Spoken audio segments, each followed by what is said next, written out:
Jai Hind all, myself Shikha Agarwal, Assistant Professor in Ajay Kumar Garg Engineering College. So students, in the previous lecture, we have discussed about the basics of computer networks, how the data communication will work and what are the things and what are the categories is being responsible for doing the computer networks, right? So let's begin with the next topic that we are going to talk about the network models. When I'm talking about the network models, let's discuss the concept of layers in our day-to-day life, right? Suppose there were two friends, they wants to communicate through a postal mail. Now, what is the procedure to send a letter to a one friend? It would be a complex. Why? Because there are no services being available from the post office. So, whatever the things we are doing it is being passing from n number of layers and then it is being reaching to the correct destination. So, you can see the example when I am talking about the sending a letter from one friend to another friend. Suppose there is a one sender who wants to send a letter to their receiver. So, whenever the receiver will receive that mail, into that case, they both undergoes into a n number of layers. Suppose if I say the sender will write a letter, put it in the envelope and dropped into the mailbox. Then what happened? When the letter is being carried through the mailbox, now it is being passing to the post office. Now that particular letter is being delivered by the post office, right, to the correct location. When I'm talking about the receiver's location. So that particular parcel is being carried from the source to the destination through any transmission medium like your air, like your truck, bus, train, etc. So into that case, it is being coming to the local post office of that particular receiver's area. Then that particular mail is being passed to the mailbox, and finally when the letter is being picked up, it will remove an envelope and simply read that mail. So now with this particular example, you can see that whatever the data is being sent by the sender and it is being received by the receiver. So in between, when they both needs to communicate with each other, into that case, it will passes to the n number of layers.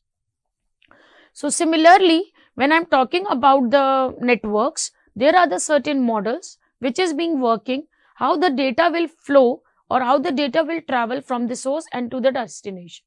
So we can say the first model is known as OSI model. When I'm talking about the OSI model, this particular model is also known as a reference model because it is established in 1947. The International Standard Organization, that is known as an ISO, as we all are aware that it is a multinational body which is being dedicated to a World Wide Web agreement on international standards, you can say. So when I'm talking about in this particular organization, this ISO is that organization which covers all the aspects how the network is being communicated. So into that case, it will provide the first model which is known as an OSI model. And OSI stands for Open Systems Interconnection Model. This particular model is also known as referenced model. It was first introduced in the late 1970s, right? So when I'm talking about this particular model, we have to remember the two things. The first is it is being provided by the ISO organization and the name of the model is OSI model. So when I'm talking about this model in the data communication network, this particular model is consist of 7 layers. These are the 7 layers on which we are talking about the OSI model. The first is application layer, presentation layer, session layer, transport layer, network layer, data link layer and physical layer. So these are the 7 layers which is being working in a sequence, and each and every layer is having a certain roles and responsibilities in which they need to follow the things. So on the basis of that, let's do the networking of traveling a data from one device to another device. So when I'm saying there is a one sender who wants to transmit that data and the receiver who wants to receive that data. So in between, we all are aware there are certain nodes through which the data will travel. So those nodes are also known as an intermediate nodes. These nodes is being working as a temporary nodes through which the data will travel from the source to the destination. So when I'm talking about this particular layer, as I've already told you, the OSI model is having a 7-layer architecture. So these are the 7 layers, and in between 2 layers, it always exists an interface. Interface is that platform to which the 2 layers will interact, their responsibilities, their roles is being discussed, and they will do the mutual agreement between both the layers. So this is the way how the layer architecture works. So when I'm talking about the network, data link and physical layer, it will be in between, executed by all the intermediate nodes, and rest of the network, in that case, we can say on the 4th layer, 5th, 6th and 7th layer, there should be a peer-to-peer protocols. So whenever the data will travel, whatever the data will be generated by the sender, it is being helped with the application layer. So now when I'm talking about an exchange of OSI model, always remember one thing: from each and every layer will include certain protocols, due to which we will include the header files of that particular layers. So suppose if the data is being sent from the sender side, if it is data 7, so it is being encapsulated with the header H7, right? Now when it comes to the next layer, it is being encapsulated by the header of next layer, right? This is the way how it is being encapsulated, or you can say the envelope is being encapsulated with the help of that particular header formats.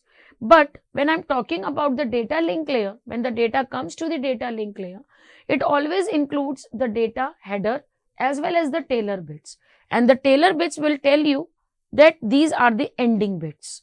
So that is why on the data link layer we include header as well as tailor bits. And finally on the physical layer, the data is being converted into the bits, because our system can understand only the 0 and 1's combination. It works in a bit rate. So that is why it is being using the bit values. Now with the help of the transmission medium, we can travel the data whether the signals are in analog form or digital, depending upon the transmission mediums. There are the various transmission mediums we can use. This is the way how it comes to the receiver. And finally, when the header of the H7 of the application layer is being removed, so finally the receiver will receive only the data, right? This is the way how the 7 layer works. Each and every layer, as I have already told you, is having a certain roles and responsibility. So in this, we are going to discuss each layer's responsibility. So as I have already told you, there are the certain layers which is being working functionality of each layer in OSI model. So as I have already discussed that these are the 7 layers which we are going to discuss one after another, and each layer performs the certain task. Now let's discuss first about the physical layer.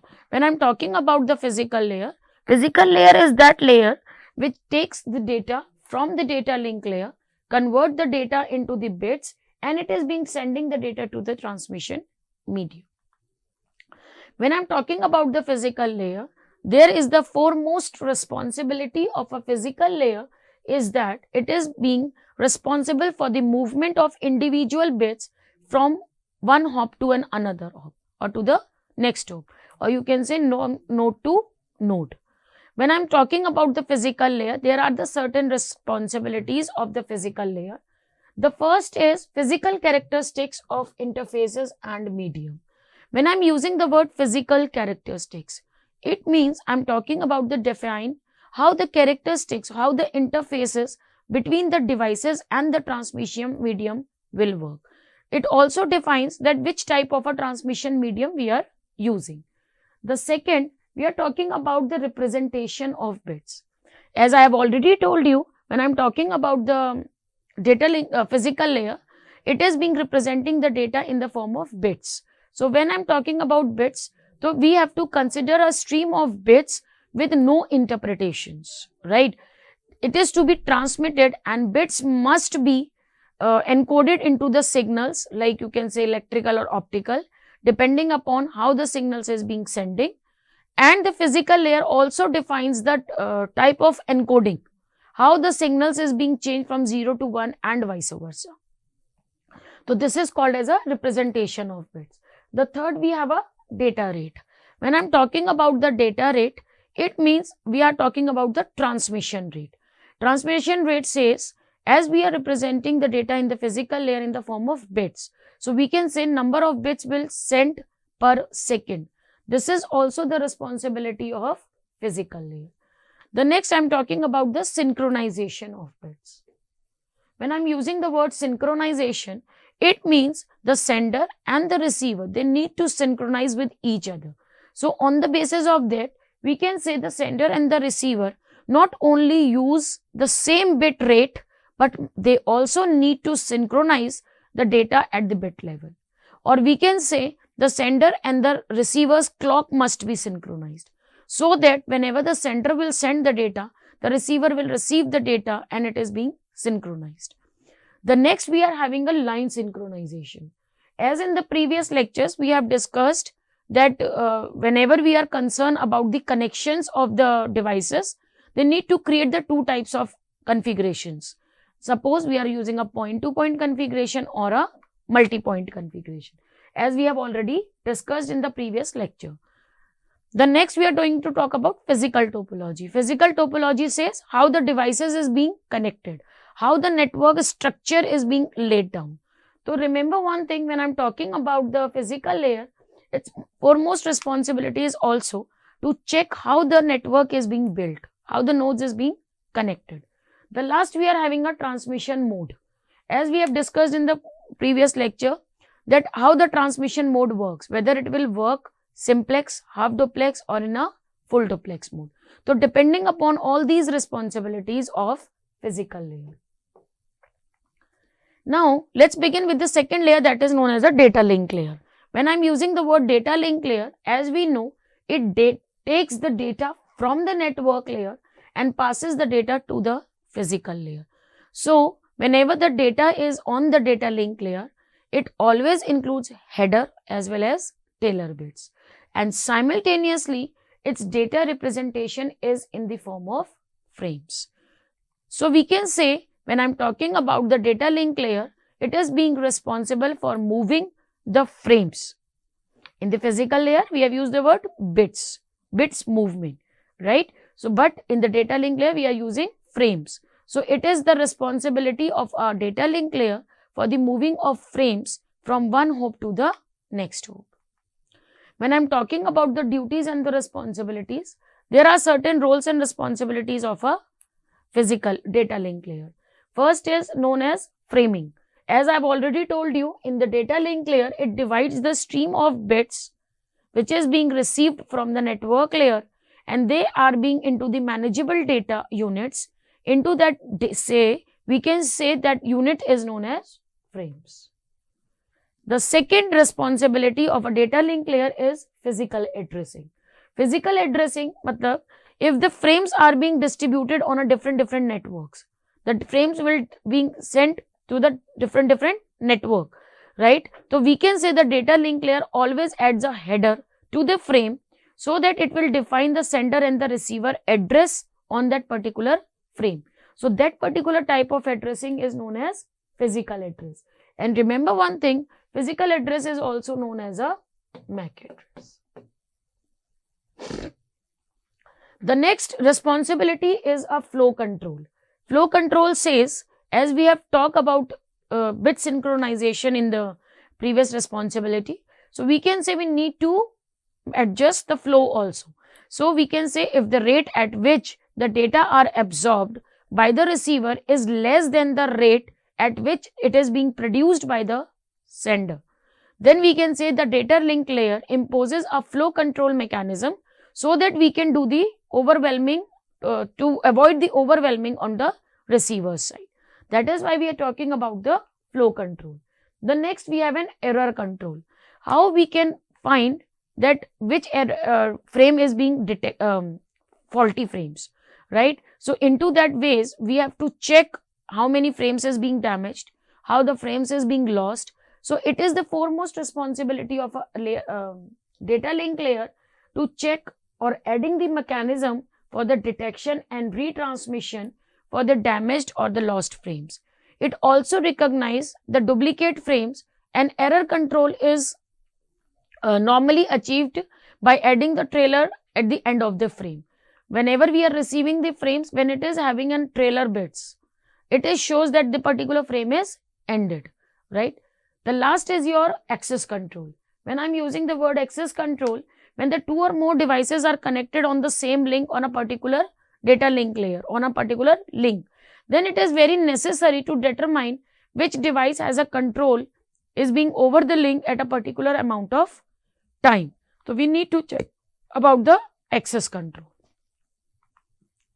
The next, when I'm talking about a physical layer, it is also known as a hop by hop delivery, or you can say node to node delivery. Data link layer, as I've already told you, it is being responsible for the hop by hop delivery. Suppose this is the one end system and this is the intermediate system.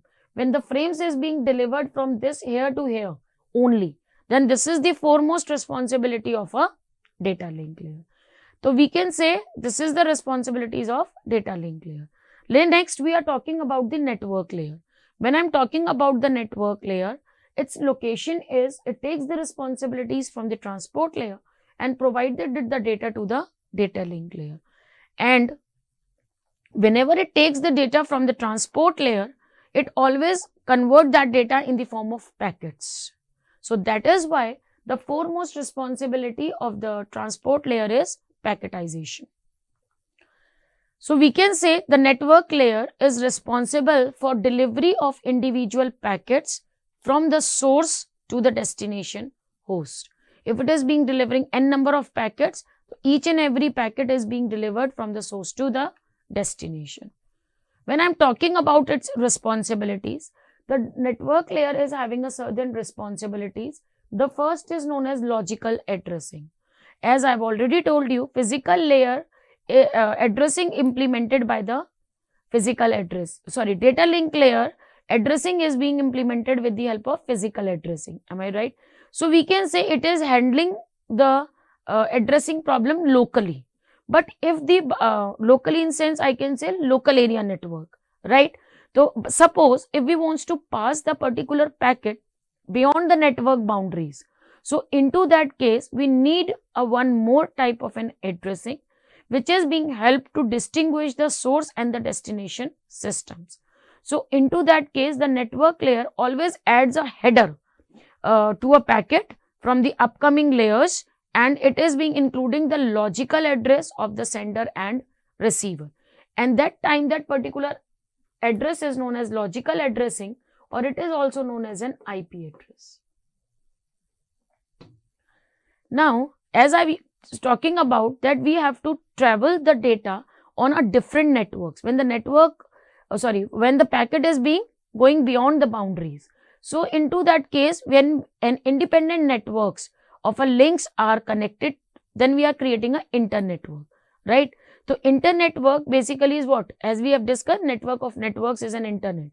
So it means whenever we are traveling the data from the larger network, from one network to another network, or from one LAN area to the another LAN area, into that case we require our routers or our switches to route the packet to the final destination.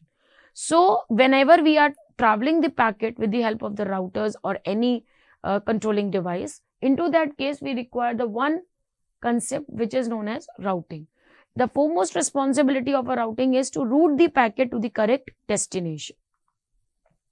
Now, as we have discussed in the data link layer, it is known as a hop to hop delivery, or you can say node to node delivery. But when I'm talking about entering into the network boundaries, though the foremost responsibility is of a network layer is source to destination delivery, means from one end system to an destinated end system. Then we can say it is known as a source to destination delivery. The next we have a transport layer. When I'm talking about the transport layer, its location is that it takes the responsibility from the session layer and provides the data to the network layer. Transport layer is responsible to do the segmentation, to generate the segments of the data so that we can convert it into the packets on the network layer and easily flow the data into the network. So when I'm talking about the responsibility of a transport layer, it is being responsible to travel the message from one process to another process. Let's discuss how we are talking about the delivery of one process to another process. When I'm talking about the roles and responsibilities of a transport layer, the foremost responsibility is service point addressing. Again, when I'm saying the computer is having a several programs, right? I'm talking about the term process.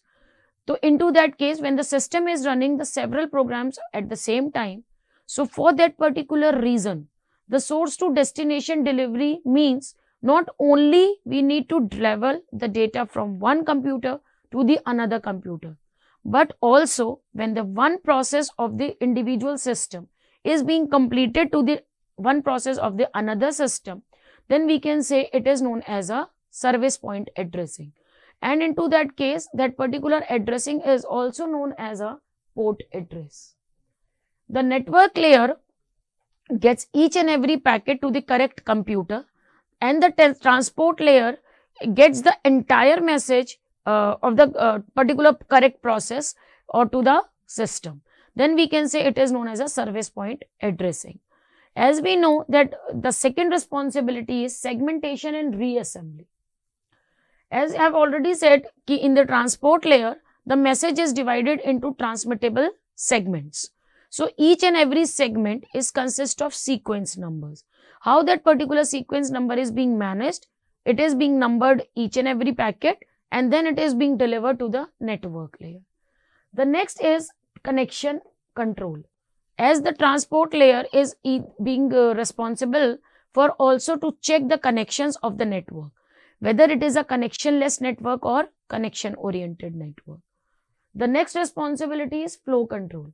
When I'm using the word flow control and error control, we have already discussed these two responsibilities on data link layer. The same things is being done on the transport layer also. Unlike the data link layer, the transport layer is also responsible for the flow control and error control. It also ensures that the entire message will be received at the transport layer without any error like damage, duplicacy or loss, and error correction is being achieved through the retransmission of the data. The next, when I'm talking about a process to process delivery, now you can understand by the example. Suppose this is the one end system and this is the another end system. It is being running an n number of tasks at the same time, and similarly it is also executing. So when I'm talking about the transport layer, the one process is being completed with the help of these two parameters of one task of another system. Then it is the responsibility of the transport layer. Now let's talk about the session layer. When I'm talking about the session layer, from the presentation, it takes the responsibilities from the presentation layer and transmit the data to the transport layer. When I'm talking about the session layer, it is being responsible for the dialog controller and synchronization. Now you can see, when I'm talking about the segments of that data, it is being synchronized, how the bit is being synchronized into that way. So this is the foremost responsibility of session layer is dialog controller and synchronization. When I'm talking about the dialog controller, what do you mean by the term dialog controller? Whenever the two systems, they enter into a particular dialog, or we can say when the two systems are communicating each other in any of the mode, like in a half duplex mode, full duplex mode, and so on. It is known as a dialog controller. The second, we are talking about the synchronization. When I'm using the word synchronization, we can say the session layer allows a process to add a certain particular checkpoints or a synchronization points on a bit of stream of data. For example, if we want to send a file of 2000 pages, right? So what is being advisable that after every 50 pages or 100 pages, we need to add the certain checkpoint, so that we can, whatever the things is being received and it is being acknowledged independently. And if a certain crash is being happened during the transmission of XYZ page number, so we need not to send the whole data again. We just only need to send that data from 501 to 523, and the previous two 501 pages, it now need to be resent. So this is the way how we need to maintain the synchronization. Now we are talking about the presentation layer. it exists between the application layer and session layer, right? When I'm talking about the presentation layer, it is responsible for the data translation, compression and encryption. Can we say whenever we want to maintain the security onto the data, then we need to maintain these three responsibilities. So the translation, it means suppose we are having two systems, they are exchanging the informations and they are both understanding in the different encoding languages. So the presentation layer is responsible for depending upon that particular common format, whatever the receiver is being receiving machine. The next is encryption. Whenever we want to send the system, it must be ensures the privacy. So before the sender transforms the data into the information of the resulting message, it is being encrypted in a particular form so that it will not be hacked by another individual. The next is compression. Whatever the informations we have, if suppose we are having n number of it, we have to reduce the particular bits. So into that case, we are talking about the compression. There are the certain compression techniques. The last and the foremost layer is application layer, which is also known as a user interface or a programming device, which is being used by the human machines.